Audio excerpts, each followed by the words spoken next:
Hey guys, it's Tony Robbins. Listen, I've got a video here for you today that I think you'll really enjoy. I am, for the last, 9 months or so, since the economy took its giant collapse all over the world in different areas financially, I've been meeting people that are trying to figure out what to do financially. And I've watched so many people in business who are trying to figure out what to do. Their customers are responding in a different way. They're hanging on to their money and they're concerned. And so I thought, the traditional approaches to business are not making a difference. What I'm best at is modeling. I've always, when I wanted to figure something out, I go to people that are the best in that area and figure out what they're doing and teach myself how to do that and then teach others to do the same once I've proven it's worked with myself. I said, I want to find the best of the best, and I've been really fortunate over the last, as I say, probably 7, 8, 9 months to have spent some time interviewing and getting to know and becoming good friends with many of the top people in the internet marketing. I mean, people that they're not the likely people you normally look at. I look at them as the new money masters. They're guys that, they didn't have the traditional education and ladies that didn't, but they found a way to add value. So whether you're looking for an opportunity to figure out how to have a second income stream, or you have some form of business you're considering being in or you're in and you want to learn some tools, I thought I'm going to create some great products for this, but I thought I'd just send you out first a neat little interview that I did with them. These guys called me up and said, can we come by? I'd love to chat with you. And I said, well, we're going to chat. Let's put it on film. So we just knocked around, and what they wanted to ask me was, look, we've spent enough time with you. We know you know how to get people to take action. I said, well, come on over and let me kind of get inside your heads a little bit. Let me see why you follow through. Why do so many people say they're going to do something and then never follow through? And a few people do something inside their head and heart that gets them to follow through. So I just thought you might enjoy this conversation we've had. It's with Frank Kern and John Reese, two of the best in this industry. And I think you'll find it interesting. Maybe you'll be triggered a little bit to think about what will get you to follow through too. So this is my little gift to you. I hope you enjoy. We got the dialing. Frank. Tony, what's up? Good thing, man. How about you? I'm good. Listen, we've got a serious issue that I think is affecting our market, and we need your help. We actually don't know if we can solve this problem, but we think that you can. So we want to barge in today. We're kind of riding around anyway. I know you're shooting and stuff, but if you got a couple minutes so we can pop by, that sure would be helpful. Okay, well, I'm honored. If you help me. Come on over. I look forward to seeing you. Okay. See you, man. All right, man. Bye. Look forward to seeing you, John. Bye-bye. Yep. Bye. See ya. So why are we in a hotel anyways? They use this place a lot to shoot stuff because it's got a really nice background. Oh, so really nice outdoor filming stuff. different guests and interviews and TV commercials? Hey, man. How's it going? Come on in. All right. Thank you. Hey, Tony. Guy. What's up? How you doing, man? What's all this? Doing a little leadership filming now. That's awesome. Good to see you. All right. Thanks for having us, man. How you doing? Well, come on in. I'm curious to what this major problem is that you got to see me right away about. This sounds like a setup to me, man. It's a setup, yeah. I told John it was an intervention about his glue sniffing problem. Well, come over and sit on my lap. Yeah, buddy. exactly.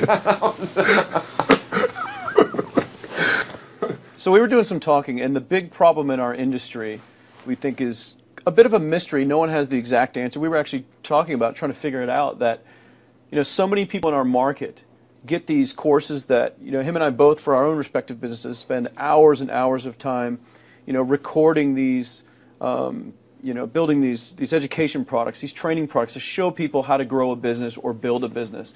But there's this large segment of our customers in our market that we're in that really don't get results. They don't do anything, or they're just, for whatever reason, it's not for them. It's just, we were just talking about how great it would be if there were just, so many more success stories, right? Like if everyone who actually bought stuff, not necessarily just our stuff, but all of the stuff within our community, if the people who bought it, if everyone who bought it just actually used it, and just followed the directions and followed through, how amazing that would be, like what we would accomplish as a community as a whole if that happened. So our challenge is, what needs to happen, what kind of shifts need to happen to get people to follow through, to get people to actually use the products? You're talking about the same mystery that people have of, why does somebody, get that fat, or they're out of control and they hate themselves, but then they go have another piece of chocolate? Or, why does the person the doctor just told them they have cancer, lung cancer, and said, you've got to stop smoking, and some studies show 70% of the people keep on smoking. So you're not talking about a minor issue here, right? It's part of life. But there is an answer because there are people that do follow through, and there are people that never did before, and then they've never followed through in their life, and now finally they break through. And that's what I try to focus on, is what those people do. Yeah. You know, in my case, in the business world, I look at people like you, people like Dan Kennedy. Yep. What do these guys do? Okay, I'm just going to do that to the best of my ability. And sure, you know, it's like, well, oh no, I can't write copy as well as Dan Kennedy, or I don't have as much energy and drive as Tony Robbins. Well, but you didn't start. So what? You didn't start out I've got as much Frank as I got. Kern. You didn't start out who you are. You started out trying to make how much? Come on. $300. Yeah. A week. A week. $300 right? a week, yeah. And you failed at that in the beginning, didn't you? I failed pretty miserably, yes. But it was effortless to fail. It's just like natural, yeah. But truthfully, you went from $300 to, I remember you said your first time you believed, if I remember, was when you made like $2,500 in like it 4 or was 5 days when I was on vacation. While you're on vacation. That was when the true internet marketing dream was realized, you know, Right. because I sold a downloadable product and I wasn't even there. I didn't have to ship anything. I was like, oh my God, this was so great, you know. $2,500, and to me that was just a gazillion, you know, because my rent I think was like $400 or something. And when you've told me that story before, and you just did it again, and you get you have a big grin on your face. Right. You get more excitement on your face than when you talk lights about up. doing 18. Than when you talked about doing the 18 million, which I know you're proud as hell of, and you didn't get all the money, but you made 18 million bucks for somebody in 24 hours, right? Yeah. But look at your face. It's like nowhere near as excited as $2,500 in 5 days, baby. Thing, though. I mean, the $2,500 is just as there's no difference. No, there's even more, because there was a moment when you recognized what was possible, but you didn't recognize it until you actually experienced it, but you only experienced it because you had to. Right. You had to keep going until you found it, just like you did. You had to keep going until you found it. And it's like the validation that the fear doesn't have to matter anymore, that you don't, there is no other, that, you know, not having the plan B and knowing that you're going down the one path towards what you want. Yeah. It's the validation in your brain that, hey, this works. It may not work yet on the level I want it to, but it works. I've just proven it to myself. Right. And for that, I win. It's game over. I've already won. Yeah. Because I've proven it to myself. Right. So it validates everything in my mind that I want to do now just at a higher level. Right. And doing more of it. That's it. Right. You just now leverage it. You now just stack it. So what do these people need to get started? Why aren't they starting? We all know the answer is fear. But the difference with you guys or me or anybody who's followed through is we're more afraid of what life would be like if we don't follow through than the person who's willing to settle for what they got and kind of hope it'll change and maybe purchase something for the moment and then not follow through on it. It's almost like people, overachievers, have a little more fear. They're a little more afraid of missing out. They're afraid of not being there, or they got a strong enough reason to follow through. So I'd say if you're looking at home, you want to give somebody some value, go, where do I start? I'm sick of this. That's a damn good place. That's probably why they bought the product in the first place, but now they're not. Escape from that for just a minute. What's that? They bought the product to escape from that state. Just for a moment. Yeah. So, because well, guess what? What makes people excited is progress. You don't have to be at the goal yet to feel alive again. You have to make progress. And the first step to progress is making a decision and buying the product. But then they don't do the second step, which is open the damn thing up. I think another powerful distinction that you're hitting on here is the fact that a lot of people that have breakthroughs in their lives, like including Frank and I both in different, success stories, situations, whatever you want to call them, is that, people typically hit rock bottom before that must is a reality. You're right. So in thinking of that, because a lot of things as well, like we hear in marketing, like if you had a gun to your head right now and you had to make money in the next, 48 hours, what would you do? And that really resonates with people. But so I just wanted to bring this into the conversation because I think a big part of the market of all these people aren't people that have their backs completely against the wall yet. That's right. Okay, so they're not in a must situation yet. They're in a desire situation where they're okay in their lives. They do have big dreams and ambitions. They do want greater things. But it's not pushing them yet to the point where they will do what it takes to master have the something. Must. So what do you think? How do people go from not having their backs against the wall when they have no choice to say, I'm totally sick of this, to conditioning their minds to go from their situation where they are, which may be okay, to getting something greater? Well, think about this. What pisses you off and what excites you is all relative. $300 a week, no, $2,500 excites him more, that memory to this day, than even the $1 million, he did in his first 24-hour version, right? Or you breaking the 4-minute mile, $1 million. That must have been out of your mind. Tell me about that for a second.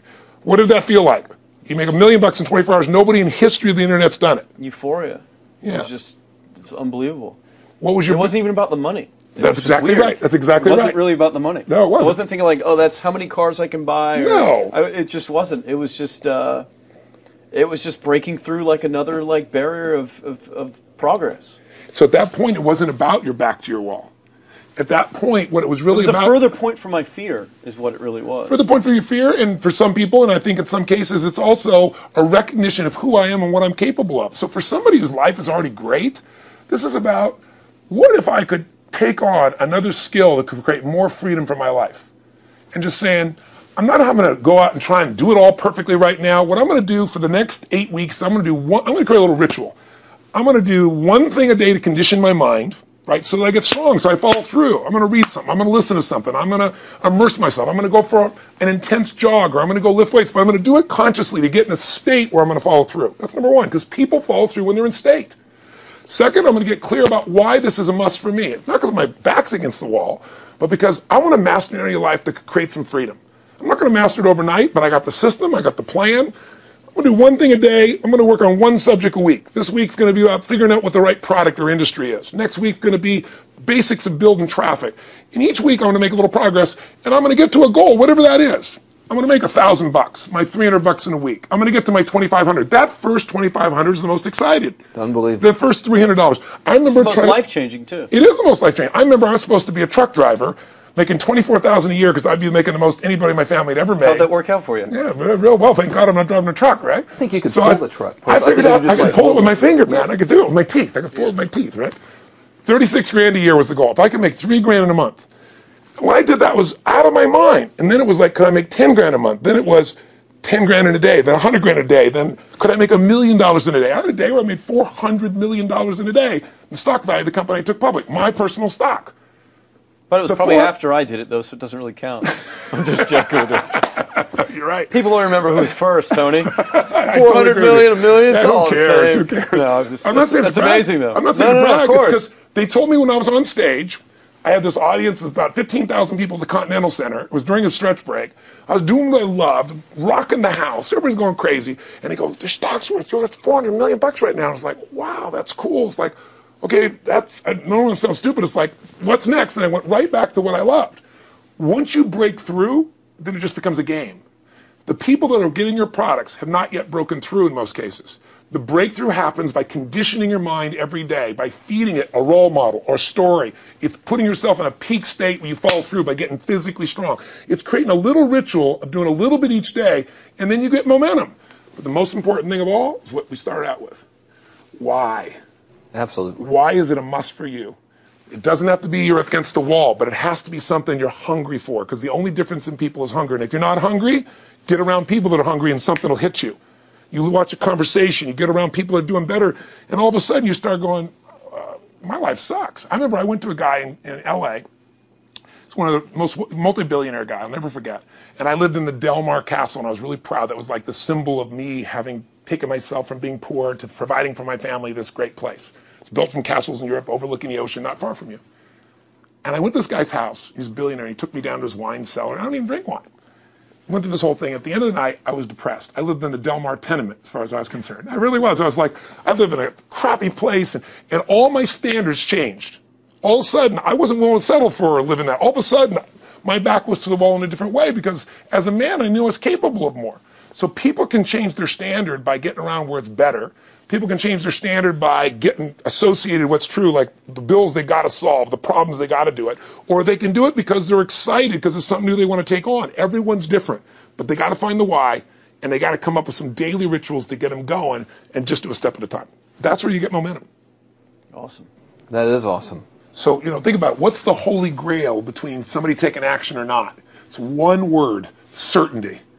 When somebody is absolutely certain, the common word is believe, right? But, you can believe at a general level, or you can believe with certain. When you're absolutely certain that if I do this, it's going to get that result, and that result's going to change my life, you'll do it.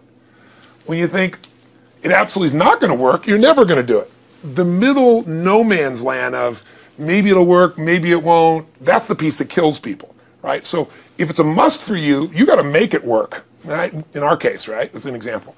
If it's not a must for you and you're not sure, you don't know what to do. So years ago, I'd look around and say, okay, how do people get themselves to follow through that haven't been following through? What's the difference? And I started interviewing hundreds of people, literally, and eventually thousands, because I had thousands of my events. So I'd ask the group to give me their feedback. And I came up with this model. It's like the holy grail of belief, or the holy grail of momentum. It's like the difference between what makes the rich get richer and the poor get poorer. right? And the difference we all know is mindset, but like, how's that built? So this is what I did. I created these stupid little 4 little boxes, and I'll scribble it here for you. You think about the first thing that determines whether you can do something or not, and I put that in this first box at the top here on the left side, and it's potential. Like, what's the potential of a human being? Like, when you guys started, you proved something no one had done in history. You ran the 4-minute mile, right? For golly knows how many centuries, they're trying to run a 4-minute mile. Roger Bannister does it. How did he do it?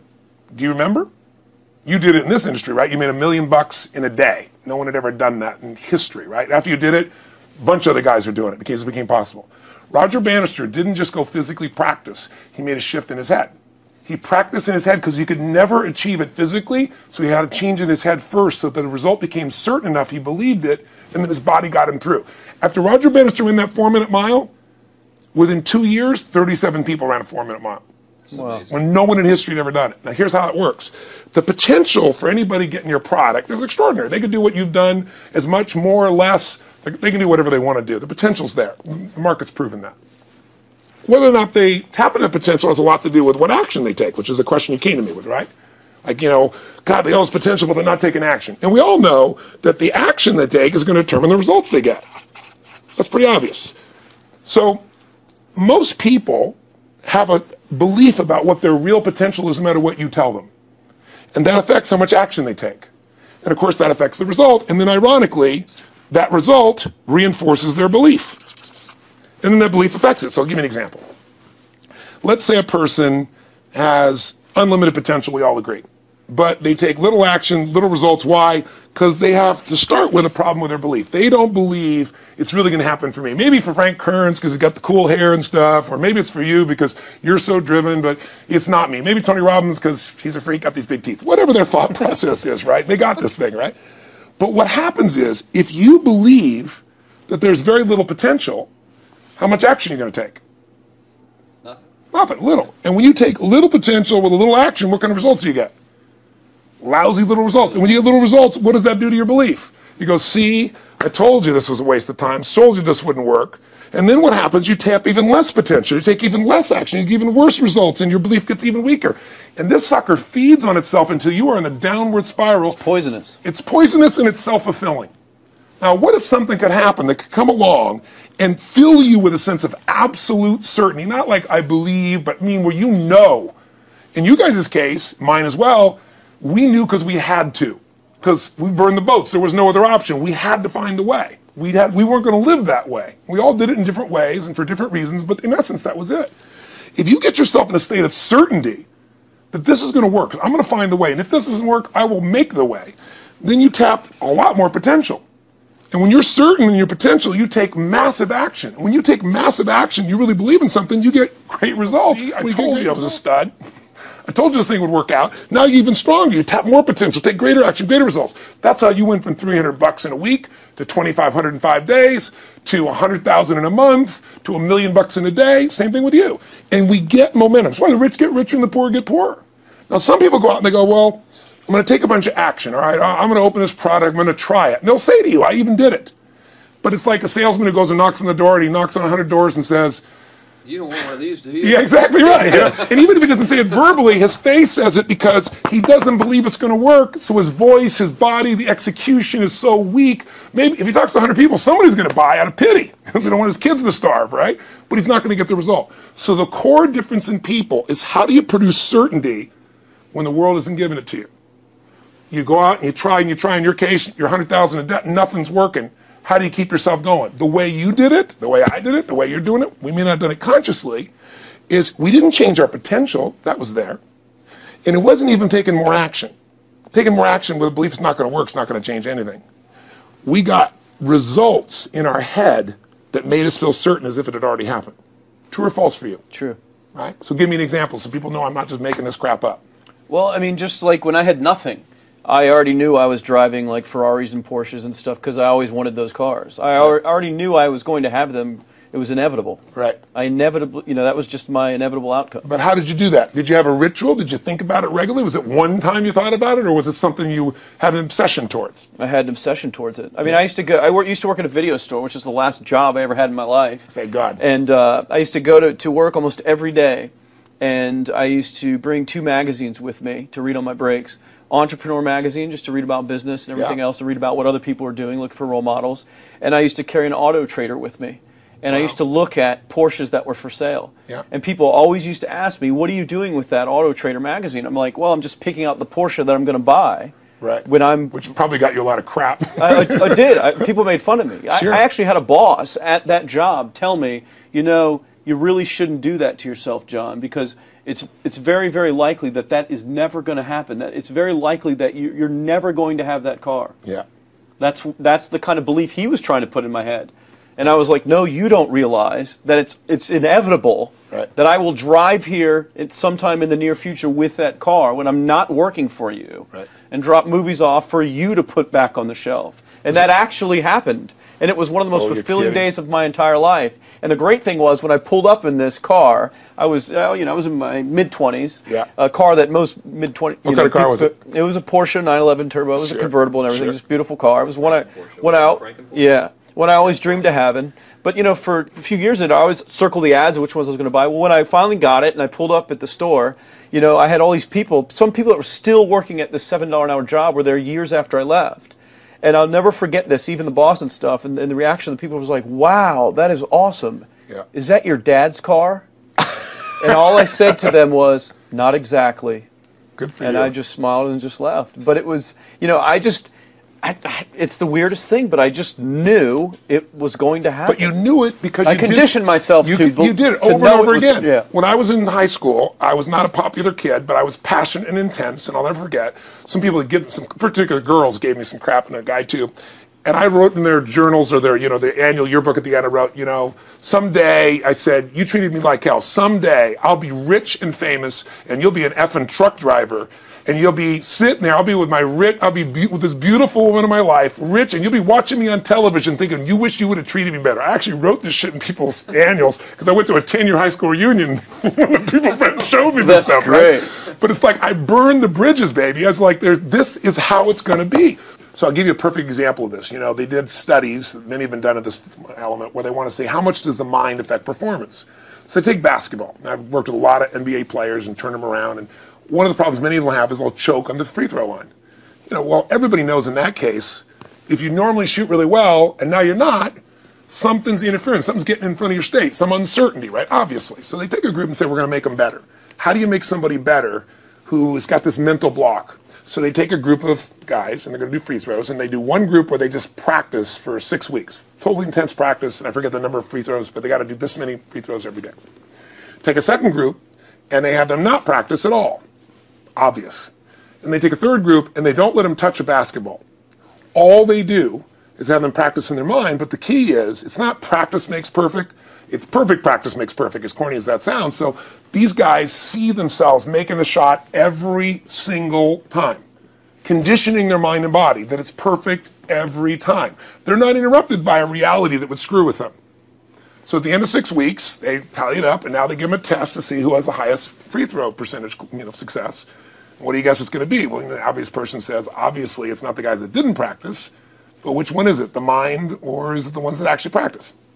I'm assuming the mind. Yeah, you would assume it because it's true. Right. You intuitively know the truth, that practicing's not enough. It's getting yourself so certain so many times that now when you go to do it, there's no hesitancy, and you execute. It's having that absolute certainty that makes you tap your full potential, take massive action, get massive results, be reinforced to having stronger belief. This is what makes somebody a star at anything. It's like Jack Nicklaus, the golfer. Yes. He visualized every shot and where it was going, landing right where he wanted it before he ever hit it. Every single time. And what do most golfers do? Every single time. They just take a practice swing and they kind of hope for the best and point in the right direction and hit it. And some of them, if they've had some bad hits, what are they really focusing on? What I don't want to do. Exactly. Exactly. And that's the same thing here. So I'll show you a little stupid little physical technique for this. So stand up for a second. You guys going to do this? The camera show? So try this for a second. So just put your feet together, and then put your right index finger straight out in front of you like this. Okay? And all I want you to do is I want you to just turn clockwise comfortably as far as you normally turn. Just notice where you naturally stop. Go ahead and turn clockwise. People at home can do this too. Keep your feet straight. Notice where you stop. Come back around to me. Back around to me. Pretty good. Okay, good. Yeah, you're really good at this, right? Drop your hand. Now let's do something really simple. Close your eyes. And you don't even have to visualize, just feel. I want you to imagine your finger coming back up again. And this time, see and feel it coming up. Don't actually make it happen, but feel like it's happening. Imagine in your mind that you're actually doing it. You're seeing it, you're feeling it. And then make it like a game where you turn twice as far this time. Like you're a little kid, you know, somebody measures you and you go, I'm taller, come on, measure me this week. And that desire to do a little further. And then in your mind, do it again. Your feet are straight together, and in your mind, feel your finger coming up, see it coming up, and imagine going 3 times as far this time.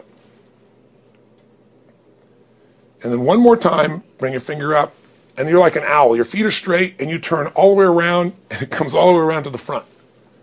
See it and feel it and enjoy it each time, like it's a game, like you can't wait to go further. And you know you do, every time. And then when you can feel that, and it feels good, then open your eyes, and now put your finger straight in front of you, and turn as far as you can comfortably, and see what happens this time. Go. Break my back. Now notice, I don't know if the camera's got it, but you don't have to ask the camera. You can ask yourselves. Come back around. Did you go further this time, yes or no? A lot further. A lot further. 50% further. 50% further. How much further for you? About the same. Yeah. The average person will go 25% further. Now here's the question. We're superior. We're superior pointer. There you go. So your right finger pointer. Thank God. So, did you have the potential to turn as far as you did the second time, the first time? Yes. Why didn't you? I didn't believe it, I guess. We have beliefs about stuff we don't even know we have beliefs. You have an unconscious belief about how far you can turn comfortably. The first time I did it, when I pointed straight back, Yeah. I thought I probably shouldn't even go that far, like it was going to hurt me or that Yeah. I wasn't capable of going any Yeah. farther. It's like, And how much further did you go this time? And the camera I knows pointed over there, That's about exactly over there. right. Now here's the difference. The potential was there the first time, and you took action, and you got a result. But it was 50% less than what you did later on, and the only difference is they changed your belief. How did I change your belief? We didn't work harder on your potential. We didn't take more action. I got you to see the result in advance. I got you to see it vividly 2 or 3 times. That's all. Of going further, and then your brain went, oh, I know what to do. Boom, it went there. Isn't that what you did by looking at your cars every single day and envisioning it? I mean, isn't that what you did when you created whatever the vision was? It was $300, $2,500, $1 million in a day? Yeah, that's what's missing for these people. They're not getting that execution is everything, but it doesn't happen if you don't get the psychology set of a state of total certainty. And you just change that 50% in 3 minutes worth of visualization. And visualization is only one technique. Because I was like losing my balance with my eyes closed, but I was kind of like lopsided, so I got one good visualization in. The rest of the time I was like, I sure hope I don't fall down on camera with my eyes closed. It's going to look really dumb. I don't have to do it. So you don't even have to be good at visualization. You can still get the improvement. So I want you to get, you ask the question, what is that difference in people? This changes people's certainty. People are uncertain they're going to succeed. They want it, but they're afraid. The best way to deal with a fear is get a big enough reason that makes you have to succeed, or condition yourself where you see it and feel it so often that you're certain that you just do it. That's all it really takes. That's awesome. You know, this worked. I was thinking this while you were talking about going to the Sit down so we can hear this, and we'll go. You were talking about working in the video store and looking at the Porsches and stuff.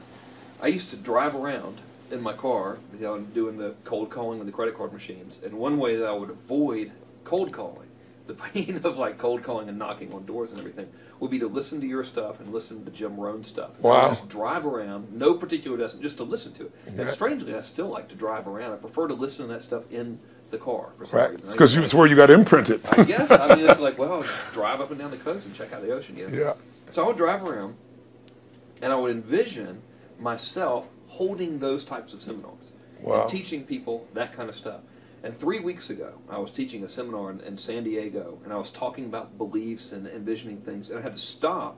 And I shared with the audience, I was like, you're not going to believe this, but I actually used to envision this very moment of me talking to you right now. So it really, really works. Definitely works. Makes a difference, I'd say. I'll tell you what, I worked with Andre Agassi in 1993, I think it was. He'd been #1. He dropped to 32nd in the world.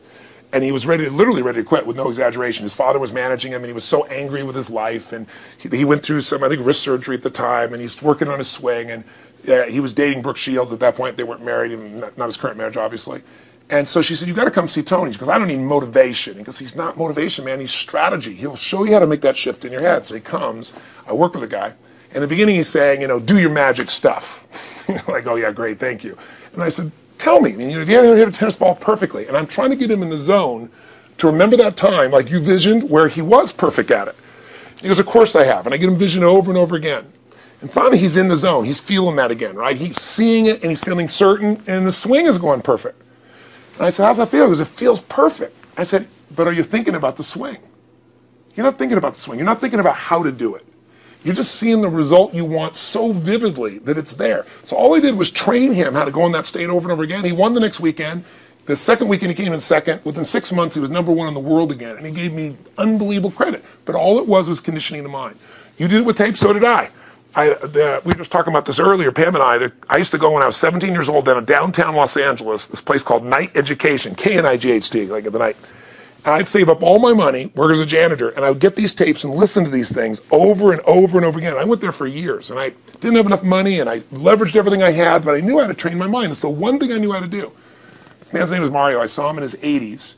You know, he obviously knows how my life turned out and was very proud of the role he played in that process. He used to tell people the story. This guy's the real thing. He didn't just start out this way. This is how Tony did it. He listened to these tapes. He conditioned himself, right? This is the real stuff. He passed away a few years ago. I'm calling his house, and he passed away, and his daughter was there, and she wanted to share with me that how I touched his life and so forth. But the best thing was, I thought, you know what? I want to get those tapes. I want to get that stuff that conditioned. You know, I want to go back to that moment like you did of, you know, that moment was visualizing, now I'm living it. And she said, he left all this in his will to you. So I have all these tapes now that are from the time when I originally went through, and like I'd go to sleep and I had these sleep tapes that conditioned my mind to believe that I could succeed even when I was sleeping, or to build energy in my body. And anybody who wants to succeed has got to know it doesn't just happen. You can buy a product, but you also, with that product, have got to condition yourself. You got to make it a must, and you got to get a ritual. And if you do it, whatever you used to dream about you thought was so huge, you'll just live it. You'll live it like you lived this yesterday, like we're all living the life that we envision. Because we had to, and because we played this game with our head. We got the belief to be real by seeing it enough times and feeling it enough times till our brain believed it, and then it made it happen. Which raised the potential, which made us take more action, which got us better results, which raised our beliefs again. That's right. And then that's why the rich get richer and the poor get poorer. So instead of bitching about it, change it. And this is how you change it. It's like a self-fulfilling prophecy. Completely. It's pretty easy to change.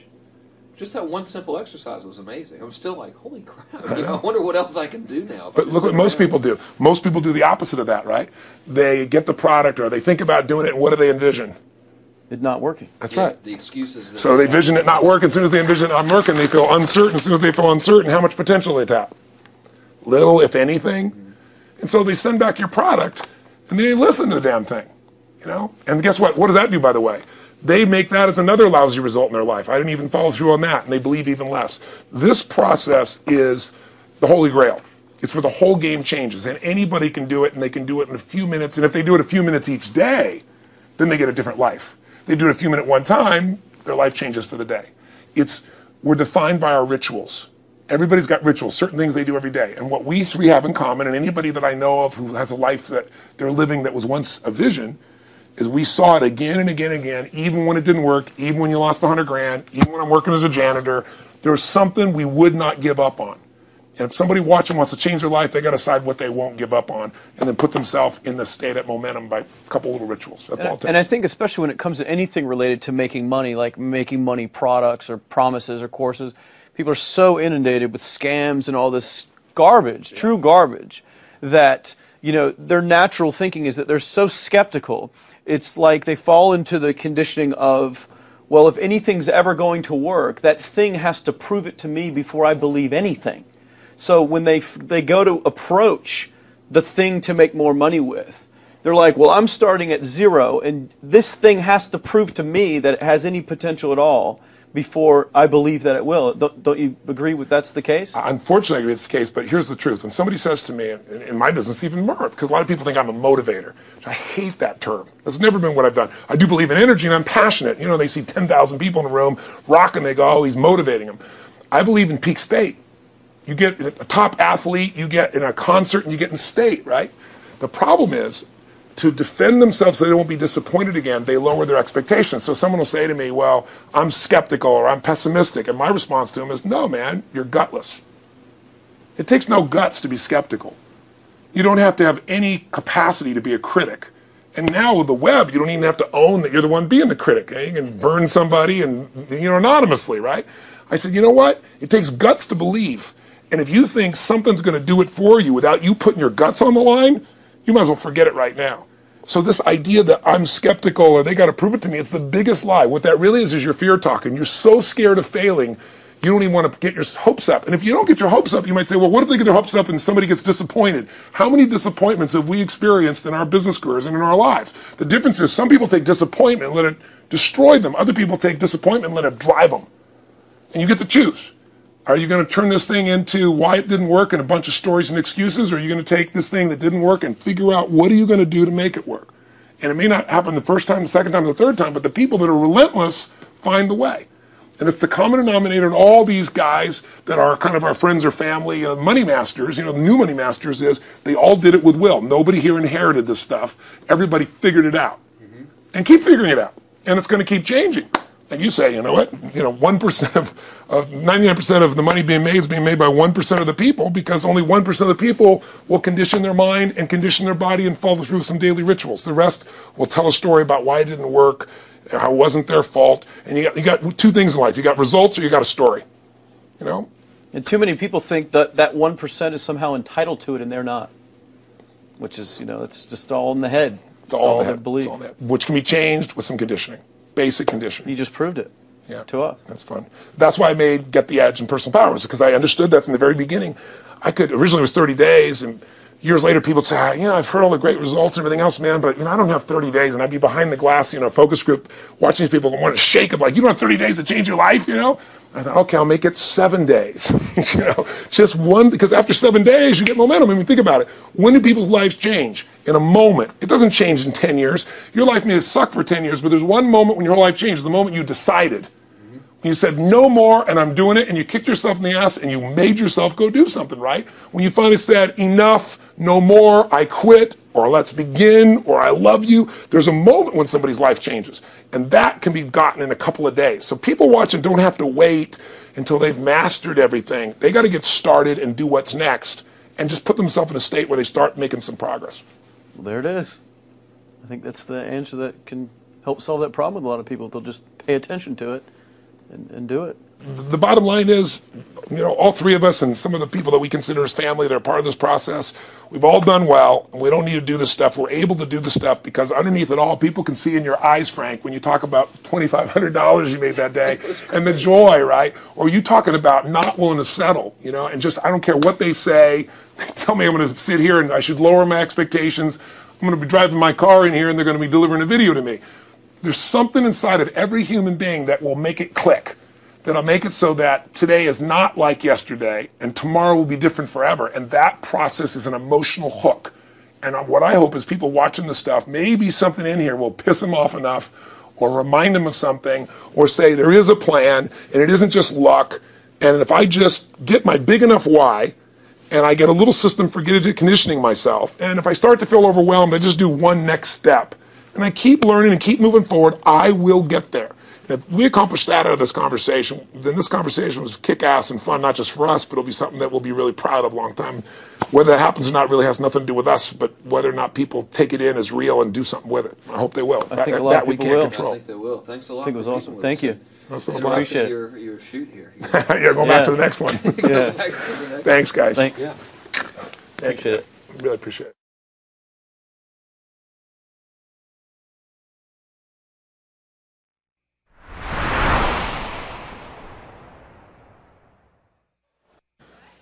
Our next subject is rapport. In your notes, anywhere you want, there's no place for it, just write rapport is power. Rapport is power. Earlier today we said anything you want to achieve, anything you want to learn, master, experience, there's somebody out there who has a life experience, the understanding, the network, the capital, the thing you need to be able to achieve it. But they're not going to give you what they want, or they're not going to give you what you want, rather, and need, until you first give them what they want and need.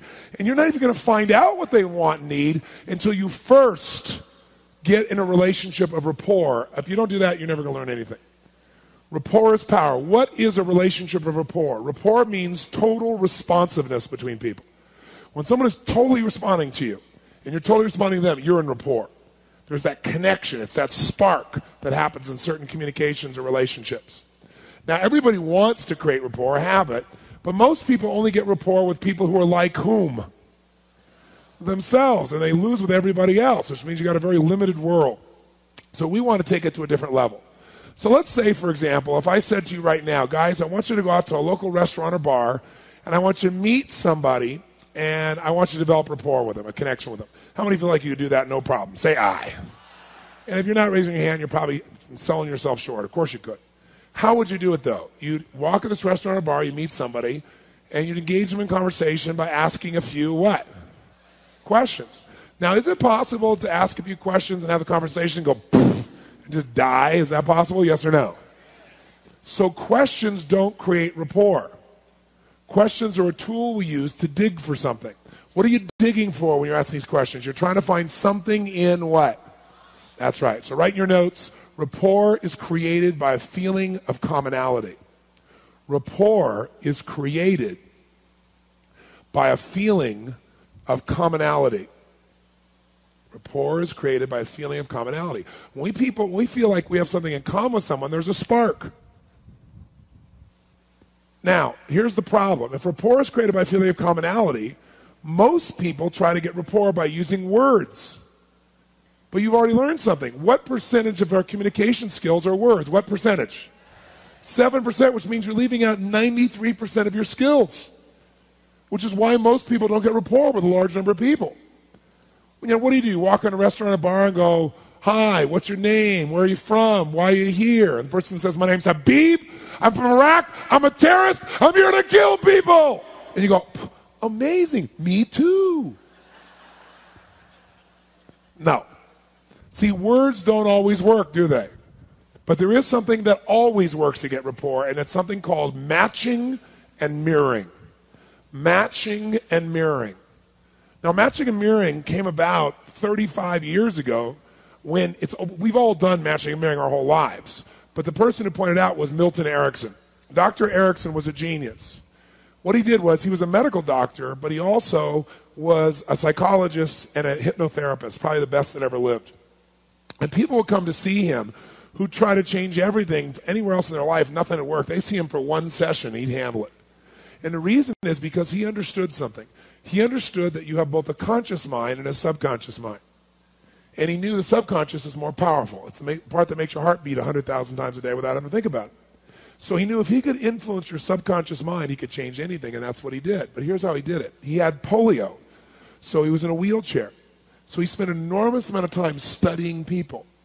And he began to notice something about human beings, that when human beings got together, if they got in rapport, a relationship of responsiveness, they became like each other in a variety of ways.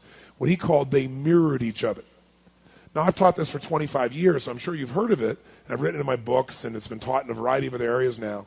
But it's one thing to know it intellectually or to understand it. It's another thing to know it while you're doing it. And that's what I want to get you to do tonight so you have a real experience of it that you won't forget. But here's the basis of it. People like people who are like whom? Themselves. And people don't like people who are not like themselves. To be more specific, write this down. People like people who are like themselves or who are like how they would like to be. People like people who are like themselves or are how they would like to be. People like people who are like themselves or how they would like to be. So question, I'd like you to think of someone you really, really like a lot. And then if you would, raise your hand if this person is either like you or they're like how you want to be. If that's true, raise your hand and say, I. Of course, that's why you like them. Now, think of someone you don't like. And I'm sure you like everyone, but if you once were an unspiritual person and felt these feelings, someone you don't like. Raise your hand if they're not like you or they're not like how you want to be. If that's true, raise your hand and say, I. And that's the opposite. People don't like people who are not like them or are not like how they want to be. That's the bottom line of it. So this concept, Erickson noticed, he used it in the following way. Watch me. If you came in to see Dr. Erickson, instead of talking to you intellectually and trying to get through to you, he'd go right for the jugular by getting your nervous system connected to him, getting rapport. So if you came to him and you said, Dr. Erickson, I don't know, this is a waste of time. I've tried everything and I don't know, I think I should just go. he would do this. He'd go,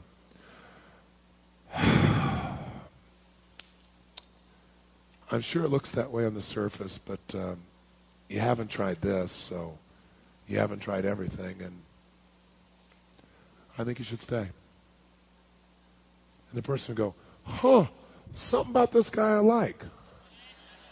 You know, he's not over the top, you know what I mean? He's like really real. There's just something about him that feels down home and real to me, right? If you came in to see him and he said, Dr. Erickson, I've tried everything. It's a waste of my time. I'm out of here. He'd say, you sit down. You haven't tried everything. You've not done this before. You're staying right here. The guy goes, hey, I like this guy. He's got some spunk, kick ass. Maybe he could do something. See, he became like the people he was communicating with, and what it was is whatever they put out, he sent the same message back, like biofeedback, and it entrained them to him. So that when he then told their unconscious what to do, their brain just did it. That was his power. Now, we all do this naturally. If you want to have some fun, go out tonight to a singles bar and watch people when they first meet. And then you can see when the rapport happens. If they finally sit down and they'll start to lean in the same direction, they'll start nodding their head at the same tempo. If one's tapping their foot, often you'll see the other one tap their foot. The volume and tone of their voice will start to mirror if they're in rapport. If they're out of rapport, you'll see them in direct opposites of this nature. Now, if you want to be effective then, mirroring is so easy. We do it naturally, but here's the problem. Most people wait till they have enough words in common that then they put the voice in common and the body in common. But words are only 7%. They don't work all the time. And by the way, do we judge people in a matter of seconds by their style, yes or no? That's right. Write this in your notes. Style is more important than substance initially. Style is more important than substance initially. That sounds terrible, but it's true. Style is more important than substance initially. Now, notice I say initially. If you don't have any substance, it's not going to last. But you can have lots of substance and no style, and people never hear a word you say. No one will ever get to know what you believe. I'll give you an example. How many have ever dealt with somebody whose tone of voice alone drove you up a wall and you couldn't listen to anything they said? They had like dentist drill tonality. How many of you have been with somebody like this? Say I. Okay? So that style gets in the way of substance. Now, let's give an example. Let's say you and I want to mirror someone. We want someone to feel connected to us, and we're going to do it on the phone. What are some aspects of the voice that you could mirror that would make them unconsciously immediately feel connected to you? What are some aspects? You tell me. Okay, tone of voice, as we just said, is a perfect one. Because if you're talking like this, and they're talking like this, and I say, well, I don't know, what do you think? You're not going to feel very comfortable through time.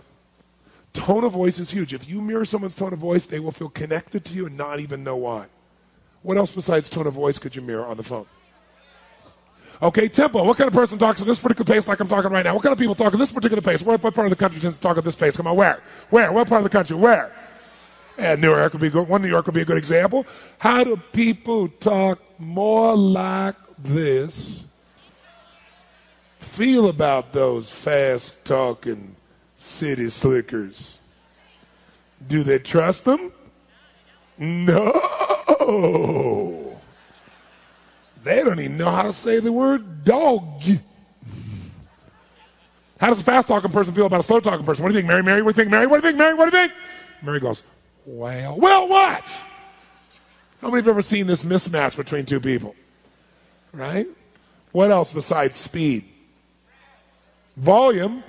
Loud-talking people. Who do they like? They love loud-talking people. They know you're a real man, you're a real woman too. Who else likes loud-talking people? Deaf people like loud-talking people. But how do quiet-talking people feel about those loud-talking people? They're obnoxious, aren't they? And of course, intelligent people talk like you and I do, don't they? Do we judge people in a matter of seconds by their volume, by their tone, by their tempo? Yes or no? You better believe we do. What else could you mirror on the phone? Terminology, key words. There's certain words people use again and again. If you sell real estate and somebody comes in and says, I'm looking for a magnificent home, do you want to say, oh, I have a fantastic place to show you? No, I had this experience myself once. I said, I'm looking for this. No, I got a fantastic place. Fantastic and magnificent may be the same to you, but I guarantee they aren't for the other person. If you mirror their words, they will feel heard, they will feel understood, and they will also feel you're as smart as they are.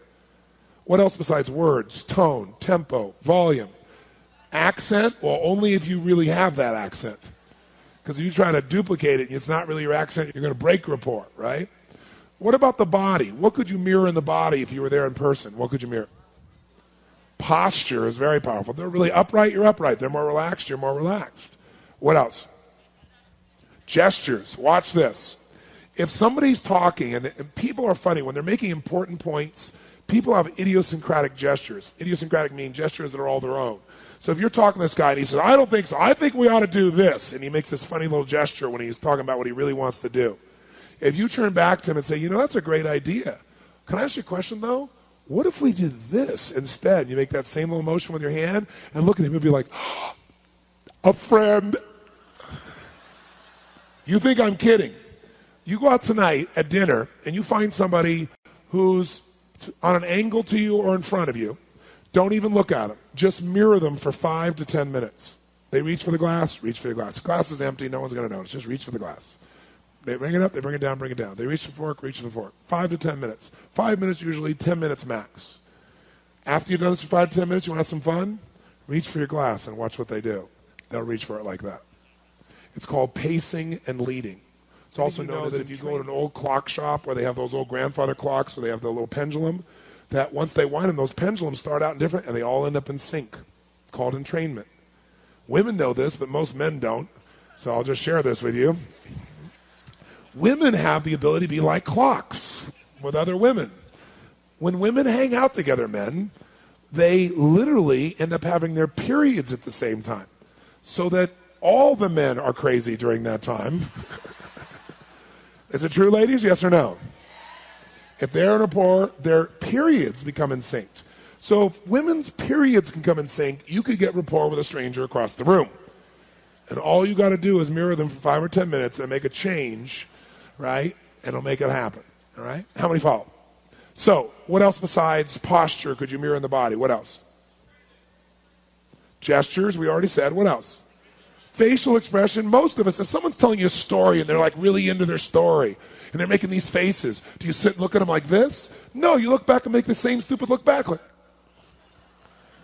What about eye contact? A lot of business people and salespeople have been taught a total lie. They've been taught, like, if you're really, truly going to influence someone, you must look directly into their eyes and not break eye contact for 45 straight minutes. This way they know you really mean it. There's only one problem with that. The problem is people like people who are like whom? Themselves. So if you got somebody who just stares in your eyes and doesn't blink for 45 straight minutes, it's going to freak you out. What kind of person stares in your eyes and doesn't break eye contact? Aliens, that's who. Most humans look away, right? So if they look away, give them a break and look away. Don't make them crazy. Now, if you meet somebody who like locks eyes with you and doesn't break eye contact, you lock eyes right back, you keep them on them for 45 minutes, they'll know you're an alien too, it'll build rapport. What else? What else besides eye contact, facial expressions, gestures, posture? Come on, what else? Breathing. Breathing's very powerful, one of the most powerful. If you breathe at the exact same pace as another person, you will feel what they are feeling, period. But you got to be breathing from the same location, the same tempo. And breathing is magnificent because it really hooks you to this person. How many of you can think of a time in your life when you were breathing at the same pace as another person and you felt really close for some reason? Anybody think of a time like that? See, I used to do a lot of sexual therapy for couples, and when you help people in this area, you get a practice, because people pay anything, they'll fly anywhere to get this part of their life handled. So I ended up with a 6-month waiting list, no exaggeration. I mean, every single day book, and people would be calling me based on referrals because I help their friends, and they'd be like, I gotta see you, gotta see you now. And I'm like, I got a 6-month waiting list. No, I'll pay you for your lunchtime. I'll buy your dinner. I'm going, look, how about I refer you to somebody I've trained? There are lots of people I've trained. No, it's got to be you. So here's how I would deal with it. I would say, okay, I will give you one of my lunches if you take an assignment I give me. But first, you got to answer some questions honestly. Here's the first question. When you make love, do you breathe in unison while you're making love? And invariably, the guy would go, huh?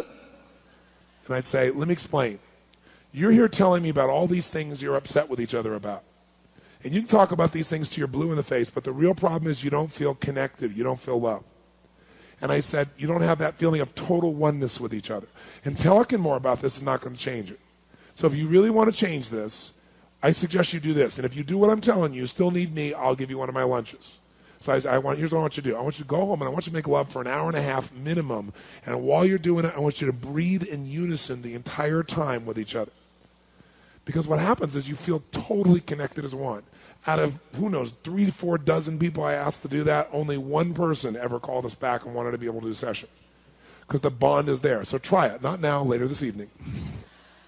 Plus, the great thing about mirroring somebody's breathing, it's very subtle. No one's going to jump out of their chair and say, would you stop mirroring my breathing? I mean, they're not going to notice.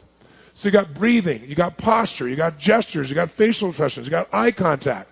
What else could you mirror? Come on, use your brain. I know the answer. I want to see if you can come up with it. Come on. What else could you mirror? Proximity, good. What does proximity mean? Proximity means everybody has a certain amount of space that they need to be comfortable. And it's different for every single person you're going to meet in your life. So if I come walking up here like this, and I start walking, let's say, along here, and I walk up to this lady here, she's comfortable right now. If I come here, I'm right on the edge of her comfort zone. Am I right? She's... You can see it in her face. How do I know? Because the muscles in her neck went, her face went, it all tightened, and she stopped breathing. That's a clue. Now, that doesn't mean she doesn't want you to come closer, but that's the first moment of her starting to feel impact. If I come right back to here, there we go. Now she's breathing again. How many can see the difference? Can you see it? You can see all of a sudden she's breathing it. So this is more comfortable. Watch the difference here versus here. How many have had somebody do this where they get this close to your face and you just want to punch them? How many have had this experience? And they almost always have bad breath too, don't they? So when somebody, and are there people like that get this close in your face, yes or no? Now, if you pull back, though, you just broke rapport because that's what they need to feel good. So you got to like hang in there with those people. So it's different for every person that you meet. So how do you know? Do you just guess? No, you use your sensory what? Acuity. You have acute sensitivity to see what's the impact. Oh, I'm getting here. Is this working? Oh, I can come closer or not. Where is it? And it can change too. Someone can have initial reaction and then they can let you closer. But you pay attention because if you don't do this, breaking rapport in this area, people don't even think when you're in their space. And everybody's got different space. Who here freaks out when somebody gets too close? There's some people I'm sure in this room that are total freakouts about this. You, ma'am? In the black? What's your name? Lisa? Why don't you come down? Come on, give her a hand. Come on, give her a hand. Lisa, come on down here. Come on down here. Run down here, Lisa. Run down here. Run down here. Run down here. My thing is with my face. I don't like people. Oh, it's your face. Oh, there we go. It's the face. See, she's willing to body block me. Did you notice that? You can go, boom, we can hit bodies. That's okay. Right? But the face. Watch what happens if you get in the face. So are you enjoying the seminar? What's been your favorite part? Not this part. Not this part. Where are you going?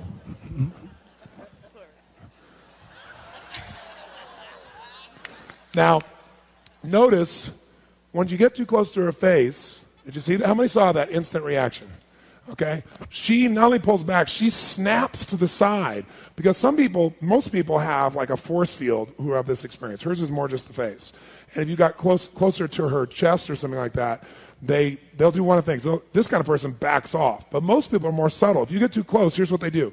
They start kind of, you'll see them as they're talking to you, they're kind of wavering back and forth. And if you notice, their ass is moving them further and further back from you, right? Or they'll do this. They'll turn sideways. Because what does that do? It creates a sense of space, okay? So everyone's different. Now hers is not the body, and she's kind of being playful now here with this as well. But the face normally is something for her that's in effect. Now she's going different. She says, okay, I'm comfortable with you. Give her a hand. Thank you very much. Now, there's another one that's critically important, and that's touch. Now, you can get more rapport by touching some people than by anything you could ever say. But again, you got to have some sensory acuity. You can't go up and go, he looks like a toucher. Hey, man, I love your hair, really good. That's really cool, really good. You do that, you could get killed. But he's a nice man, so he didn't kill me.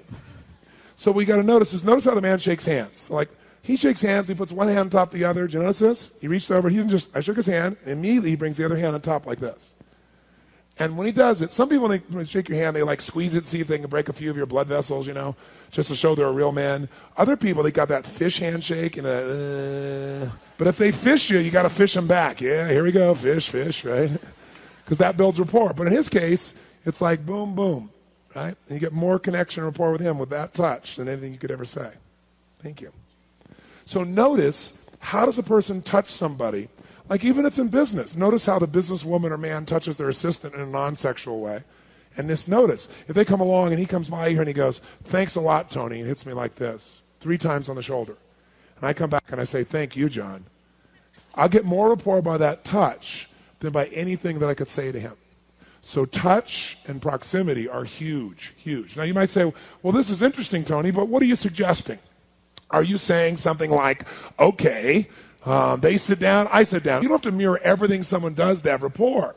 It's not like they lift their leg, you lift your leg, they lean forward, you lean forward, they sit back, you sit back. You don't have to do that, although believe it or not, you can do it a lot and people not even notice. But for example, you can get rapport just with the leg position and maybe the tone of voice, because physiology is 55% of communication. If you're sitting there, let's say you cross your leg like this. Can I cross my leg like this while we're talking? Yes or no? It'll feel comfortable to you. So you start bouncing your foot like this, back and forth. Can I bounce my foot at the same tempo? If I do, you'll feel totally connected to me. If we do it at the same tempo. And by the way, I can do this for a while, and then if I don't like it, I can slow it down, and you'll slow yours down. That's pacing and leading again. But if you do this, if they cross their leg and now they go uncross, you don't have to uncross the moment they uncross. Wait till you go to say something and say, you know what?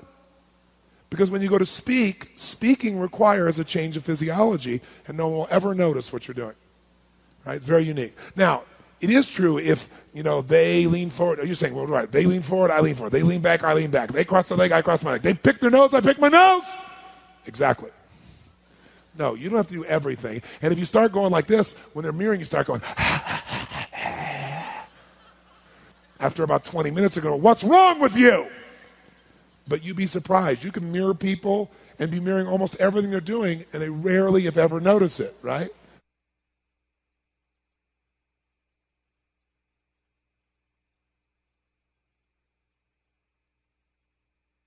Tony Robbins, the inspirational guru whose advice has led to wealth and fame, at least for Tony Robbins. Robbins took an obscure scientific technique and added his own wisdom and his own hype. Today, his life is a whirlwind of limousines, mansions, and fans who treat him like a rock star. He has advised a president, a princess, and millions of ordinary folks, all of them hoping for a dose of the personal power that he promises on all those infomercials.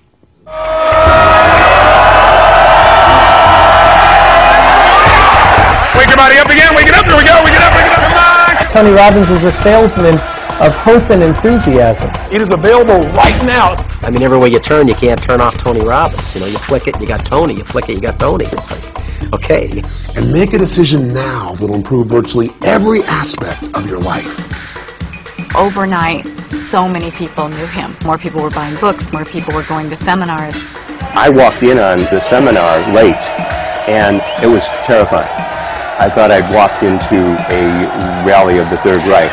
Yes! Yes! People were chanting on their feet, screaming. Tony operates beyond the red line. Now the red line in your RPM in your car says do not operate the vehicle beyond this point. He starts at that point. People want heroes. They want someone who has what they think is all the answers. Big man, big heart, big ideals, big brain, and big mission.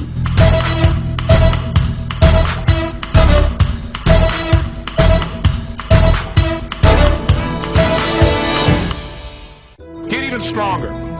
Every day, Tony Robbins, motivational master, reveals his secrets of success to millions. Stand strong, stand tall. Breathe the way you be breathing if you are absolutely, totally confident right now. Marketing that message has made Tony extraordinarily rich and powerful.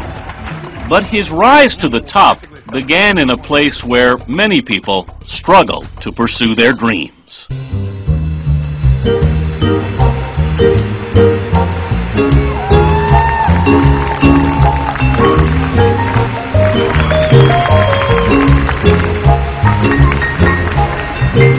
Los Los Angeles has always been home to a large number of celebrities and movie stars, and to an even larger number of people who can only dream of becoming stars.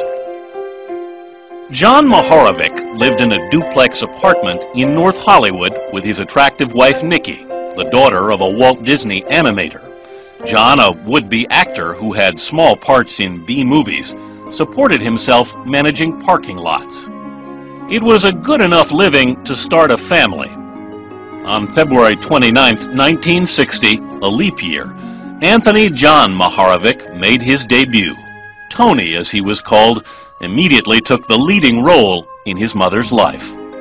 I talked to him, trying to tell him who I was and where I came from and what my plans were for him, and that he was a gift from God and that he was going to do great things. Nikki was so set in her views on how to raise Tony, she could bear no interference from anyone, particularly her husband. Almost from Tony's birth, Nikki took over most of the responsibility of raising their son. He loved his father, but I think that his mother was always much more of an influence. His father was quiet, very, very nice person, but very quiet. Tony was a precocious child. He learned to speak early and was constantly questioning the world around him. Nikki was his first teacher, researching answers to his questions in the family's encyclopedia. As the years passed, she and Tony maintained an unusually tight bond, even after the birth of Tony's brother Marcus and sister Tara. By then, the family had moved to a new home in nearby Azusa. That bond was sorely tested one day in 1967 when his parents sat 7-year-old Tony down and told him something that would change his life forever. His mother and father were getting a divorce. Making matters worse, Tony was asked to choose whom he wanted to live with. Tony could not contain himself. He burst into tears. Neither parent knew what to make of it. His silence resulted in his mother wrongly assuming he wanted to stay with his father. My mom thought I wanted to stay with my dad, and I was kind of put on the spot, and I didn't say anything, so the assumption was that, which I really didn't want to hurt either one, but I wanted to be with my mom, honestly. Tony's mother moved out with Marcus and Tara, leaving a stunned and silent Tony to be raised by his father, John. Tony did his best to cope. He did enjoy traveling with his father to movie sets where John had small roles. However, he missed his brother and sister. He spent a lot of time by himself, reading. 2 years later, when Tony was 9, his mother married a cabinet maker named Art Williams. She wanted Tony back, and John agreed to let him go. Tony joined the family at a new home in Glendora. Tony stayed on his best behavior and did well in school to please his mother. He would do what he was told with no back talk. Nikki did not allow or tolerate any kind of insubordination whatsoever. Nikki's relationship with Art Williams was troubled. The marriage lasted only 2 years. In 1973, Tony's mother remarried again, this time to Jim Robbins, a former minor league baseball player. Robbins was now a struggling salesman, and Tony's new family had little money. That Thanksgiving, when Tony was 13, the family faced the prospect of a bleak holiday. They didn't have enough to celebrate Thanksgiving, and somebody left a package with all the trimmings and the food and all that kind of thing for Thanksgiving on the door, and they were able to have Thanksgiving because of that. Young Tony was so stunned by this anonymous act of kindness, he made himself a promise that one day he too would be successful enough to help others in need. Jim Robbins proved to be a major influence on Tony. The two bonded through their love of sports. Tony dreamed of becoming a professional baseball player. Jim Robbins was a very powerful influence in building Tony's confidence physically. Even though I think Tony lost most of his games in baseball, he still just kept on playing. For the first time in a long time, Tony felt like he was part of a family. Tony, along with his brother and sister, even changed his last name to Robbins. The children enjoyed playing pranks on one another. Sometimes the two brothers would gang up on me. There would be times they'd call me into a room and have a glass of water sitting on top of the door, so when I opened the door, I get splattered with water, and ha ha ha ha. Tony enjoyed that one. By the time he was in the 9th grade, Tony realized he was not going to make it as a baseball star. He decided the next best thing to playing sports was writing about it. He went after his dream with gusto. The first step was getting help from a teacher. One day, this little guy walked into my classroom and asked me if I was the yearbook advisor and so on, and I said yes. And he said, I have a special project that I'd like to work on in sports writing. Would you be able to help me? And I said, sure, certainly. Tony wanted to start at the top. Instead of merely covering the local school teams, he wanted to write about the big leagues. So Robbins carefully scoured the local papers and found out where famous sports celebrities like Joe Namath and Steve Garvey were appearing. And he enlisted his good-looking mom to help get them to cooperate. Then I would get myself in my finest outfit and drive them in my little Cadillac, drive them out there. Irresistible. How could they turn them down? Tony wasn't interested in the local coach or anything. He went to and had an interview with Howard Cosell. Could you name like maybe three main things that would be, main things that ingredients of a sportscaster?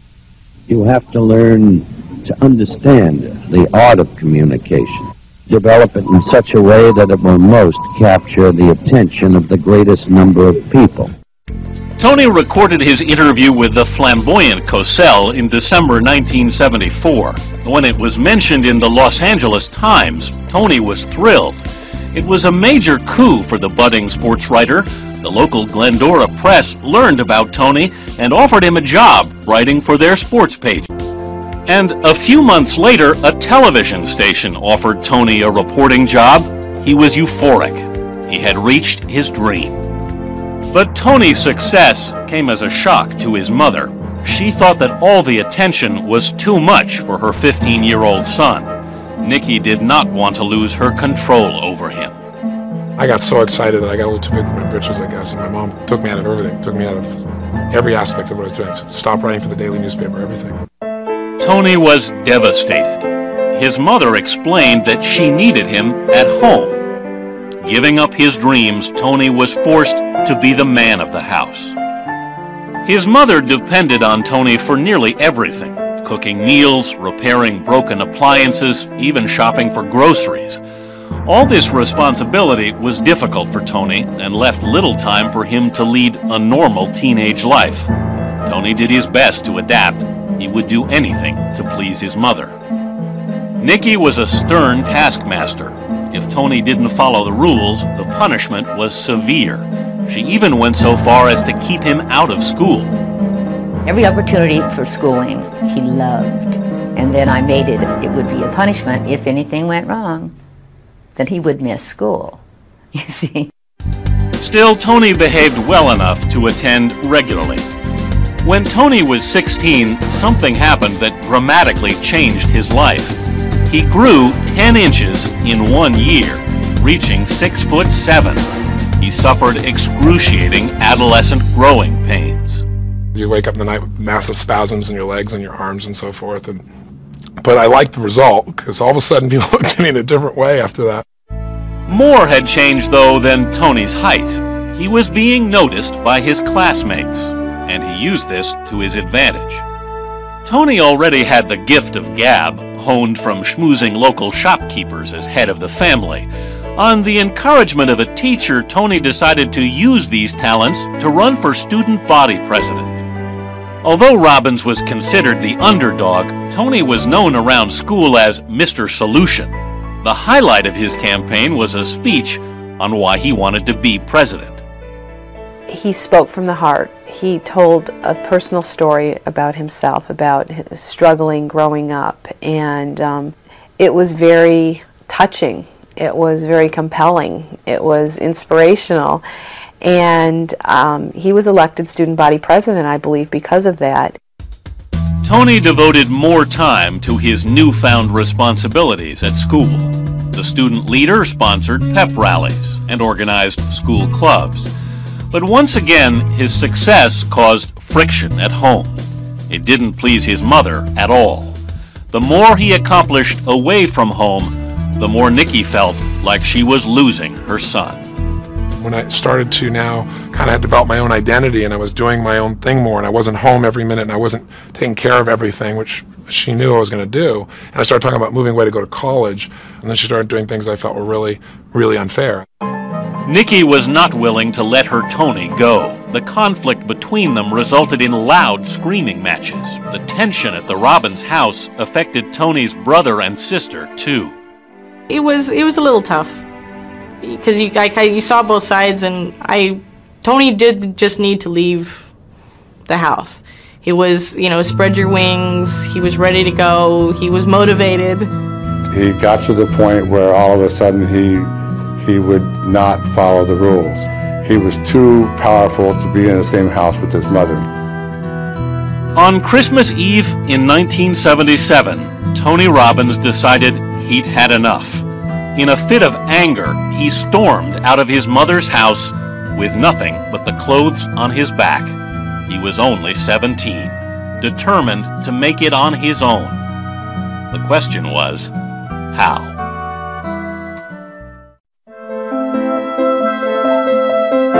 By the end of 1977, Tony Robbins had moved out of his mother's house. The tension between them had erupted into a screaming match, and on Christmas Eve, Tony walked out. For Robbins, it was a miserable, rainy Christmas. He stayed at a friend's house trying to figure out what to do. Finally, he called his uncle, who owned a cleaning business, and asked him for help. He had no money, no food, and he called me and asked me for a job as a janitor because he had to have some money to eat and to go to school. Tony moved in with a friend, paying $50 a week in rent. He worked nights cleaning banks for his uncle, taking the bus 14 miles each way. He often did not get to sleep until 3 a.m. The exhausted Tony often overslept and missed school. A guidance counselor asked him what was wrong. Explaining his troubles at home and that he was now living on his own, Robbins broke down and cried.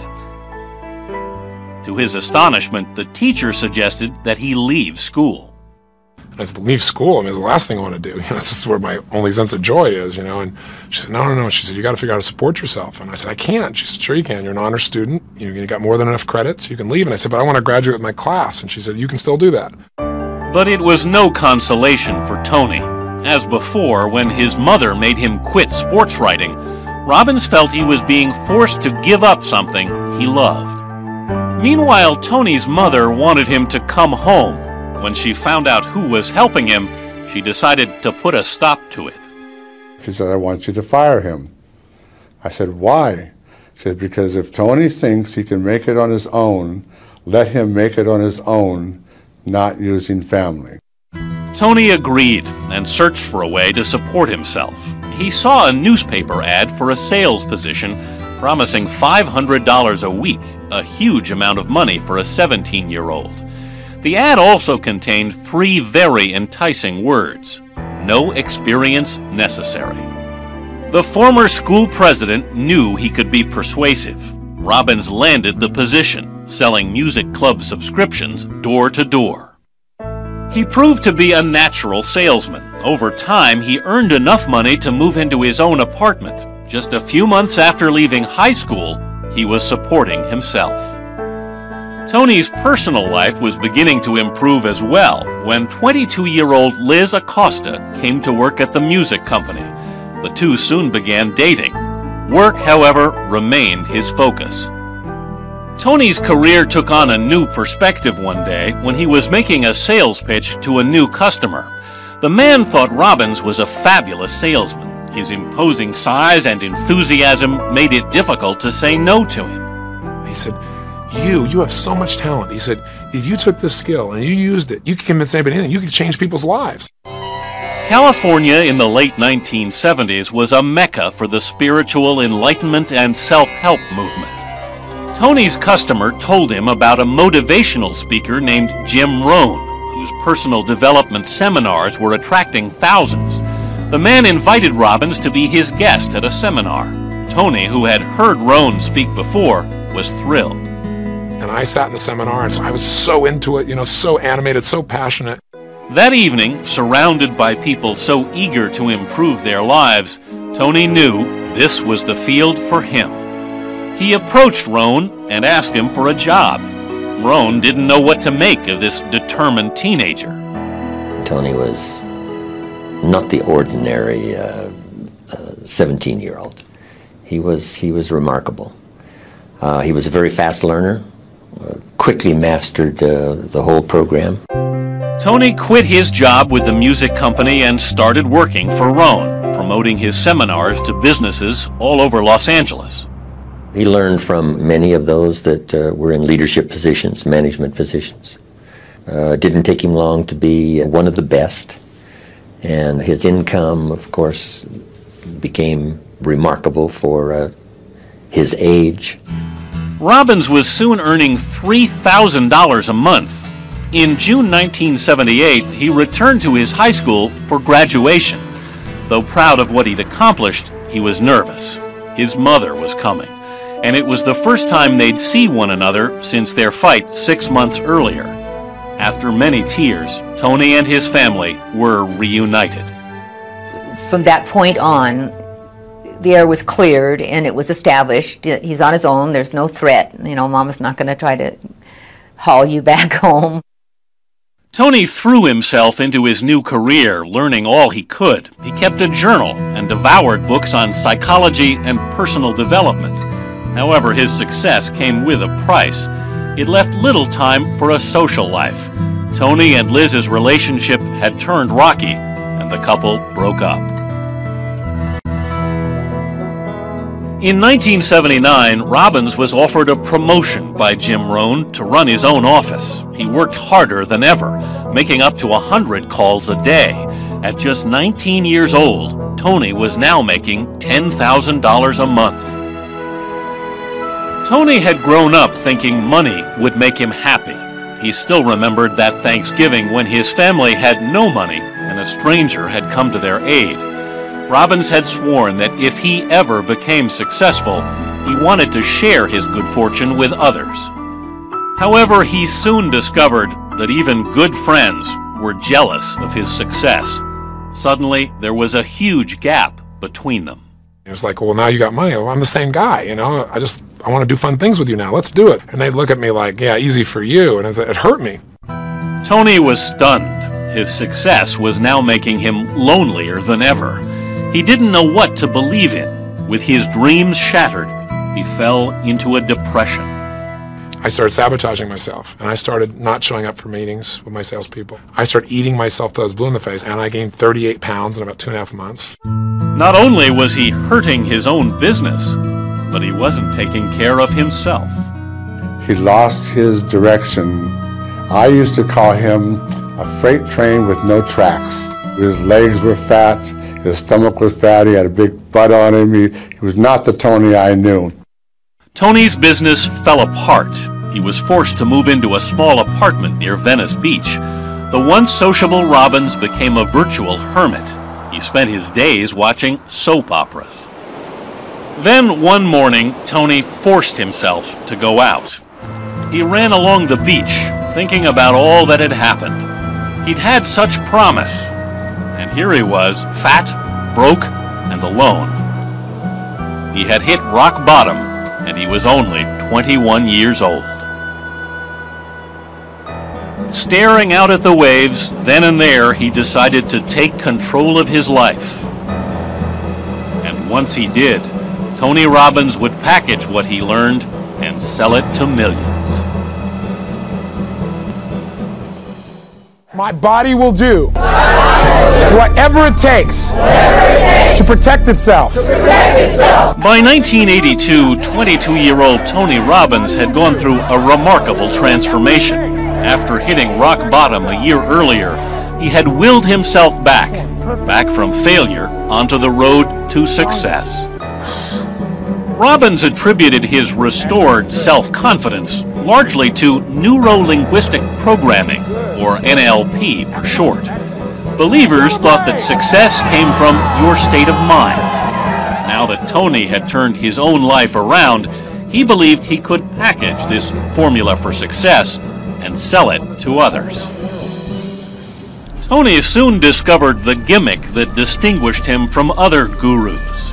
In 1982, he met a man who actually walked on hot coals without being burned.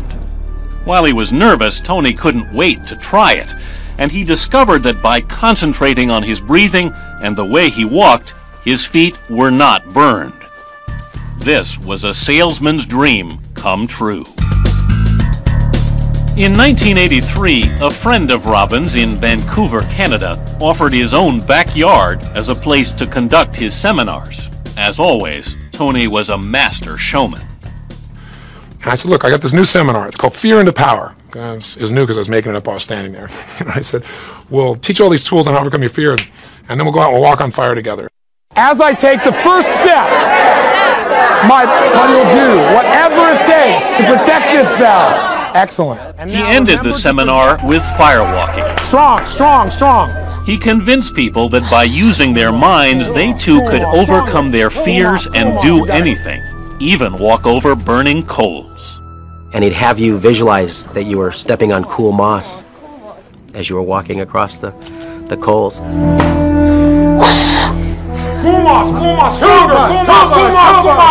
The firewalking routine became Tony's signature, and he was hailed as the latest self-help guru. And then what transformed my career is I was on radio, and I was starting to do free guest events to show people this wasn't positive thinking, and this wasn't just some mind over matter. It was tools that could help you to change your conditioning, change your conditioned beliefs, your behavior, your emotions, and that it worked. Robbins took his seminar back to California, where it attracted attention. He was successful at helping many people overcome their problems. Sometimes the failure to try is physical. You wake up in the morning and your mind says, let's go get him, and your body says, I can't even get out of bed. What he taps into are just tried and true fundamentals that you would think would be commonplace in all of us, but through the complication of life, we tend to delude ourselves and look for some higher and higher, more complicated answer for our situations. People want to know what they're capable of doing. They want to see in somebody else, if he can do it, and he's had hardships, I can do it.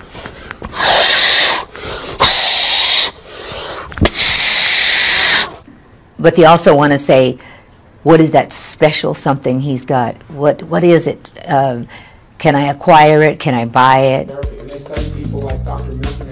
They sure could buy it. Tony charged $60 for a 3-hour seminar, $300 for a 3-day workshop. By the mid-1980s, his career took off. We get caught up in the idea of the next thing. The next thing is going to satisfy us. And I think that someone like Tony Robbins speaks to that basic message of, here, you can have it all. You can have everything. Personal power means the ability to take action.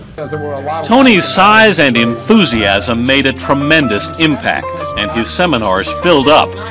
Yet as his professional life flourished, his personal life floundered. Tony had started seeing Liz Acosta again, but their on-again, off-again relationship ended for good that August. Then, several months after the two broke up, Tony got a call from Liz, who told him she was pregnant and he would soon be a father. I always swore I wouldn't have a child till I was set economically, and so suddenly that was going to happen, and so it just turned the drive on. I thought I was driven before. It turned the drive on me like crazy. Tony learned all he could about babies to help Liz through her pregnancy. Although the two remained separated, they decided to have the baby at Liz's home with a midwife. On May 26, 1984, Liz went into labor. Complications arose and Tony rushed Liz to a nearby hospital where their son Jarek was delivered by cesarean section.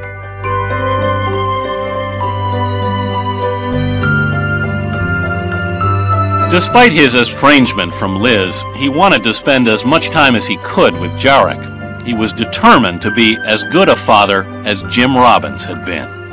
Of my fathers in my life, which I've had a few, you know, the one that influenced me the most, I had the least amount of time with. At the same time, someone else new came into Tony's life. While teaching a seminar in Denver, Tony noticed a woman sitting in the front row. And every once in a while, he would come up and say something, you know, like look at me and talk to me directly, and I knew that he was more interested than just that I was another participant. And I was fascinated by him. Becky Jenkins was a 34-year-old divorced mother of 3, 10 years older than Tony. She was so taken by him that after the seminar, she was stunned by her own words. I looked up at him and I said, "Oh my God, I love you." The words hit Robbins from across the room, and he invited Becky to lunch the next day. The two soon began a whirlwind courtship. After just a few months, Tony asked Becky to join him in California. The future looked bright for Tony Robbins. He was deeply in love, had a new son, and was happier than he'd ever been. And he was about to achieve success far beyond his wildest dreams.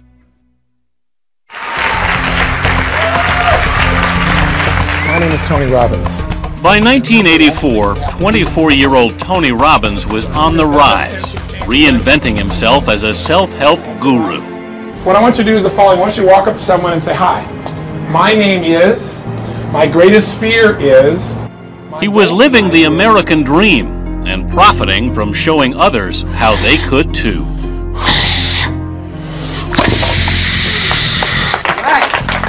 Robbins was reaching larger and larger audiences with his seminars. He was often booked months in advance.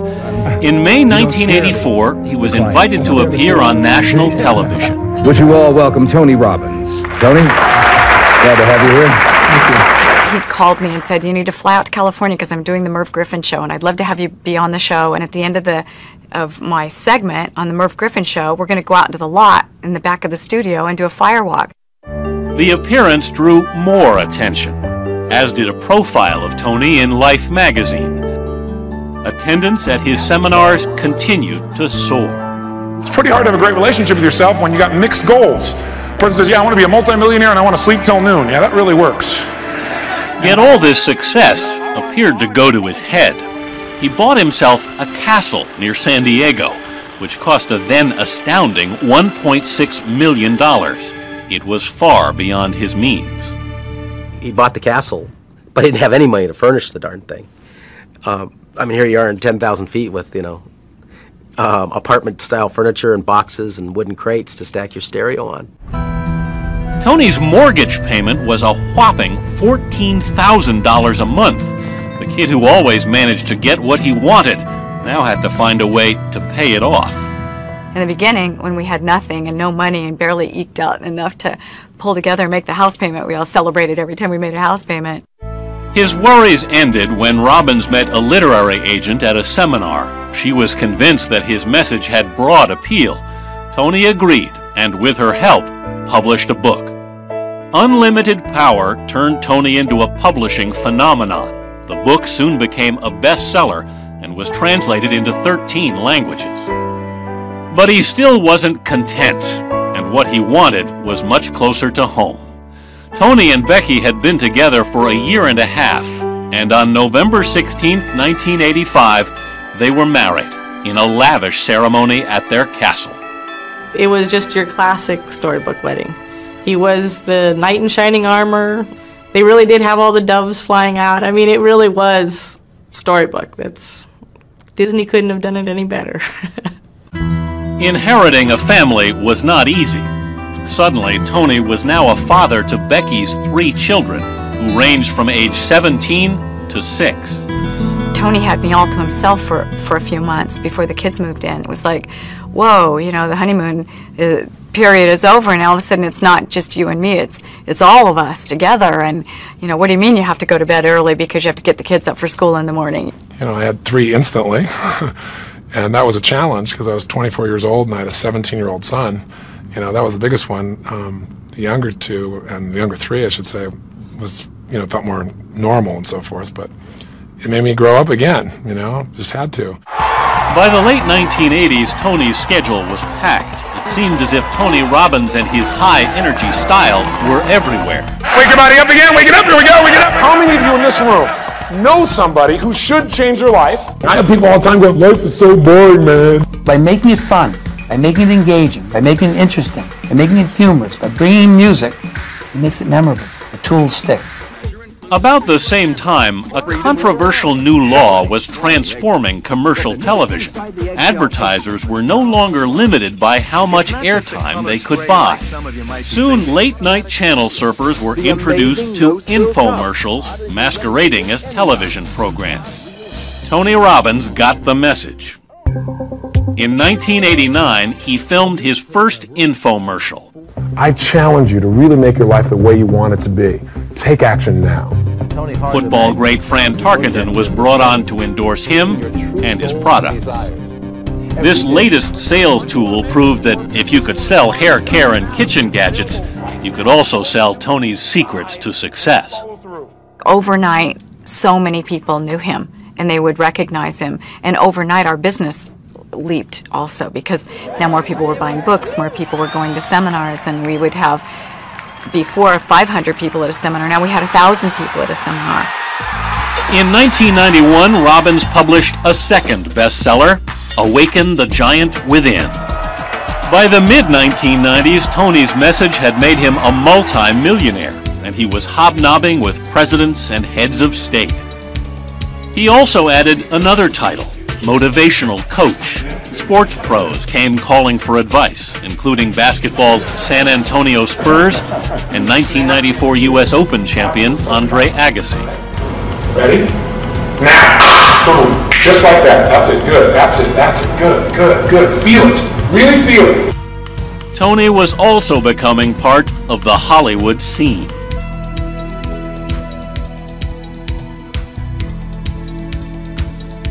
He's very genuine, and he's not pompous, and he's not on stage 24 hours a day. So I find him to be extremely easy to be around, because he doesn't throw his formidable size in either direction. I think there are only a few. But with fame came controversy. Journalist Dan Greenberg attended one of Robbins' seminars and was concerned by all the hype. I walked in on the seminar late, and it was terrifying. I thought I'd walked into a rally of the Third Reich. Yes! Yes! People were chanting on their feet, screaming.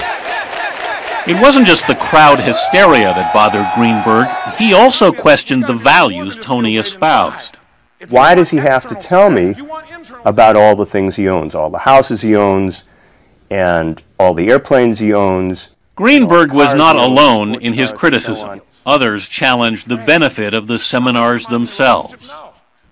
I've seen a number of people who've gone through a fire walk or who've gone through a weekend workshop who come away very inspired, very enthusiastic, who've learned a whole new language of talking about personal change.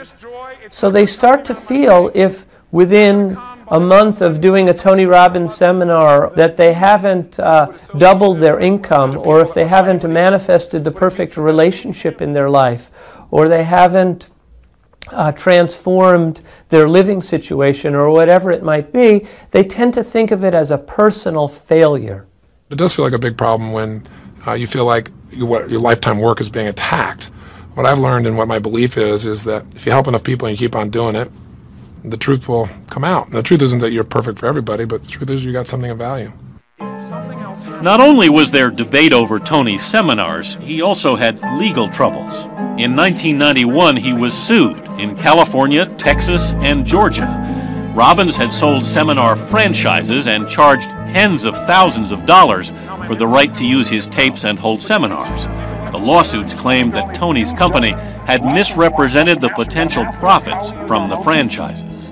People told of losing their life savings while Robbins got rich with their money. 4 years later, in 1995, Tony settled with the Federal Trade Commission. Without admitting any wrongdoing, he paid more than $200,000 to the franchisees. Then, a Seattle financial advisor claimed Tony plagiarized 2 phrases from his book Wall Street Money Machine and used them in a financial power seminar without the author's permission. A jury agreed and awarded Wade Cook over $500,000. They considered $650,000 a slap on the wrist. I consider it more than that. But we're appealing it, and we're pretty certain we'll win. We'll see. You never know in the court cases, you know. The damages were later reversed, but the verdict against Robbins still stood. If you really want wealth and happiness, don't just talk about things. Don't be a talker. Be somebody that when you go by, people know you're a doer. Despite continued controversy over his work, more and more people were taking Tony Robbins seriously. And soon, Tony would receive another request for help, one that would surprise even him. By the mid-1990s, self-help guru Tony Robbins was still in his 30s, yet he'd become the king of infomercials. Sales of his books, videotapes, and seminars were reported to be about $50 million a year. For Robbins, money would never be a problem again. In addition to his 18-room castle, Tony now owned a Palm Springs retreat and even his own island in Fiji. Effort is part of something that's happening all over the country. With all of his wealth, he was finally able to make good on a promise he'd made 25 years earlier. Through his charitable organization, he regularly distributed Thanksgiving baskets in dozens of cities. In late December 1994, Tony took a vacation at the Aspen home of his good friend, movie executive Peter Guber. Robbins hadn't been there long before he got an unexpected phone call asking him to go back to work. And for a moment I thought it was like a joke. And I was going to say, let me give you a number, let me call you back. And then I thought about it for a second. And I said, well, let me go get him. And it was the president calling from the White House to chat with him. President Bill Clinton was calling to ask Tony to come to his retreat in Camp David for a meeting. I said, I'm really complimented. I said, but I just want you to know I'm not a fan.